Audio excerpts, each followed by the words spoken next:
বেলা আমাদের দিকে ফুল ফুটেছে, দেখেছ কত সুন্দর, পুরো সাদা হয়ে আছে, সাদা আর সাদা। চারদিকে হালকা কুয়াশা, ঠান্ডা কমে গিয়ে গরম পড়ে গেছে, দেখেছো তো। আমাদের দিকে হালকা কুয়াশা, এখনো সূর্য মামা ওঠেনি। এই আমি বেরিয়ে পড়লাম, আজকের এমনিতে আমার দেরি হয়ে গেছে বেরোতে। দেখেছো আমাদের দিকে শুধু মাঠ আর মাঠ।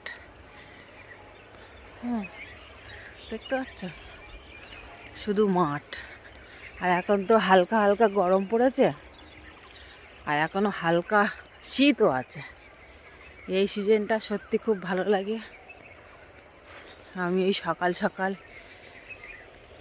কাজে বেরিয়ে পড়লাম। ভোরবেলা যাই, আজকের কাজ সারতে সারতে দেরি হয়ে গেছে, ওই জন্য একটু দেরি হয়ে গেছে। এই তাড়াহুড়ো করে যাচ্ছি আমার বাহন নিয়ে।